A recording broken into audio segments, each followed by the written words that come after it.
Hey guys, I'm going to call this video The Sinner Knows. The Sinner Knows.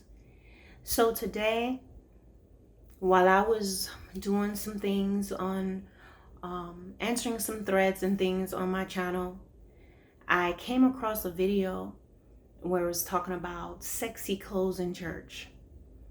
And I just did a video about that. It's called Why Are Your Shoulders Out on the Pulpit? And so I was curious to know what that was all about.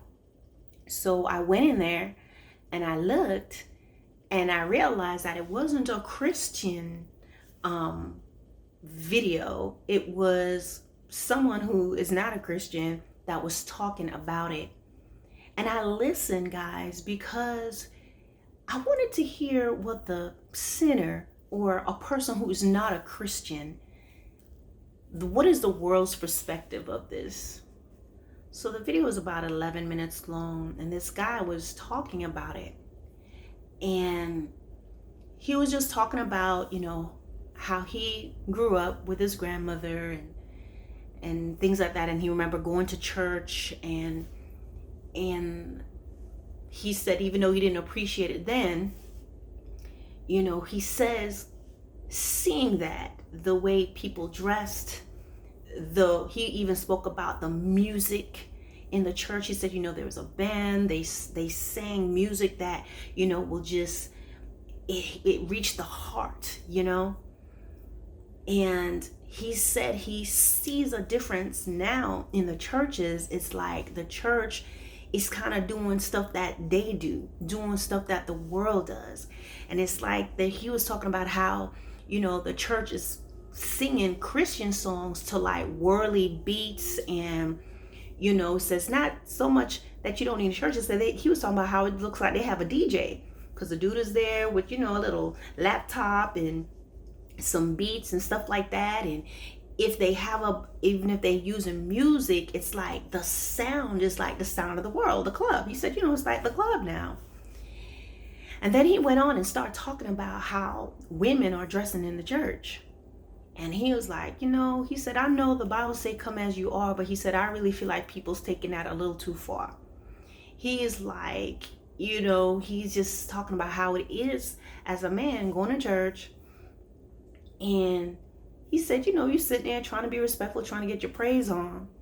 And he says, you look over and see, I'm going to just say, you see all this boob meat sitting out, breast meat out, he call it, fat booties just passing by, and you're trying to keep your eye on God.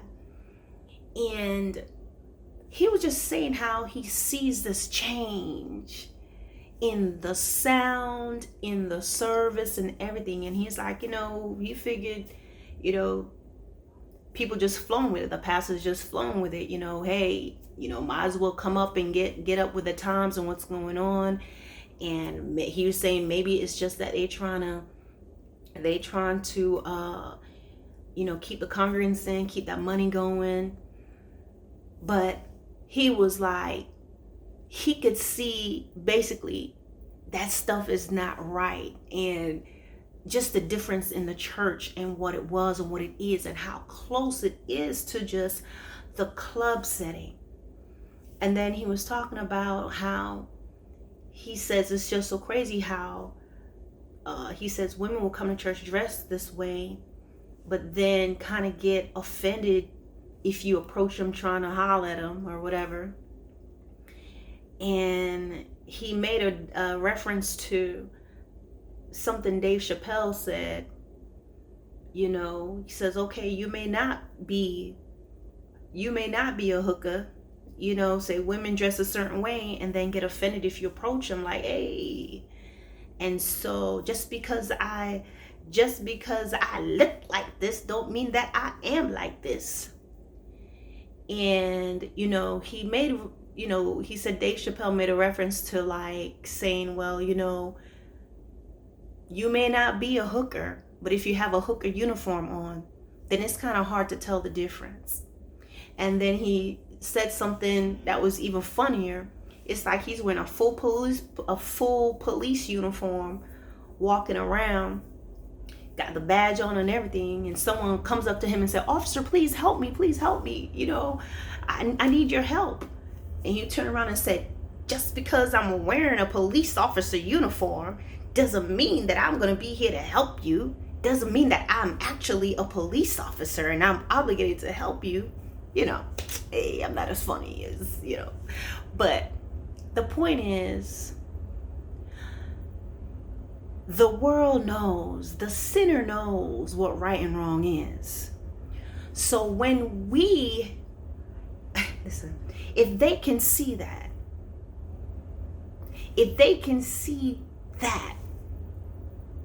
why is the church acting blind to it? Why is the church acting like they don't see it? Why are the people in church, why are some churches trying to justify it when the sinner man can see clearly it ain't right? If the unconverted man can look and see what it is, why is it that in the house of God, we try to put a different spin on it? The word of God says, "Let your light so shine before men that they may glorify your Father in heaven." Didn't say let the spotlight shine before men, but let the light of Christ shine, guys. Some people will argue, "Oh, you stay on clouds, you stay on clouds." It's not that, guys. Because clothes ain't gonna perish. But the people that's led astray and misguided by someone just want to do what they want to do because it's me and God know my heart, that's what matters, guys. Those that's led astray because you call yourself a believer in Christ and then you strutting up in church like this. Oh, he was also talking about, he didn't just talk about the females, he spoke about the men. He said, I go to church. He was talking about how he went to church and he's seen these men rocking these skinny jeans with a hat cocked on the side and sitting in church. And he said, what I remember was like, when you enter into the house of the Lord or you enter into the house of God, you take your hat off, respect. He's talking about, he see people up there singing, and I've seen it before. I never thought about this. They wearing the baseball caps with, the wide brim, you don't bend the brim no more. And just, he's seen the level of respect and reverence just shifting. And now keep in mind, this guy he is not saved. Just by listening, I knew he wasn't, okay? But guys, sometimes you need to hear what the world is saying, because I found it to be so eye-opening that how can someone who is not a Christian see so clearly what's up? But in church, we overlook it and say, oh, it's nothing. And so what's happening is you have those, no matter what it is we may try to say, no matter what type of spin that church may try to put on the music, the things that they're doing, the man or woman that's of the world knows what's up and they know the truth. And sometimes they may still join the church and be there because they're like, well, hey, this worked for me, I don't have to change. But in their heart, they know what right looks like. They know what right looks like, guys. So we have to be in a place of searching our hearts, not only in our clothing, but in our mannerisms, in the things that we are saying, how we are talking. Because guys, don't sit there and just think, oh, she's just talking about clothes and she's just talking about this. No, we're talking about souls. You see, people that are led astray based on an expectation on what they know holiness should be and what it means to truly walk with the Lord. They may not know the deep things of God, but they know some basic things. And when they don't see that, and then all of a sudden people begins to call right wrong and wrong right and spinning it, and that person may say, okay, cool, I know better, but this works for me too.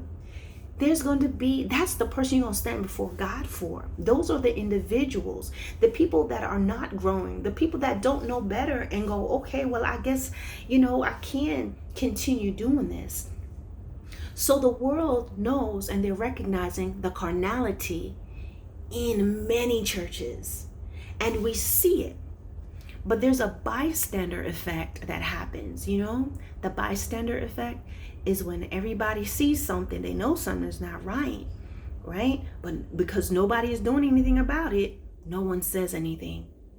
And then, you know, if you say something, people saying you're jealous and oh, you're judging and all these different things. But guys, the world knows, a sinner knows. They know what right's supposed to be. So if they can see it and they know, and they're not converted,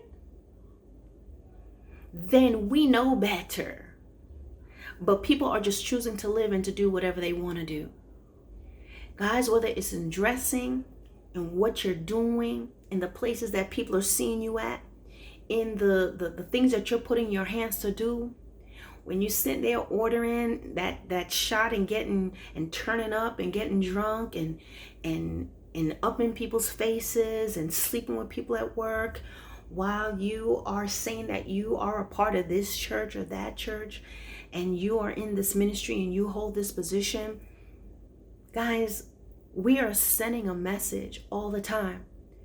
I remember at one of my duty stations, because I'm retired military, there's this lady, she was always late for work, always late, and was always causing drama and issues at work. And someone told me that she's actually, come to find out, she was like a deaconess or has some sort of a position in the church. And I was like, you gotta be kidding me. Gave the most trouble, always late, always whatever, but she is a Christian. We have to do better, guys. Our life is a testimony, the things we do or don't do. We have to allow the Lord to search our hearts, because a lot of the things we're trying to justify and bring into the church are things that God desires to shed and to remove from us, so that we can truly be the light for the world, an example for the world to follow. So guys, this is all I have today. Thank you all for listening. Bye.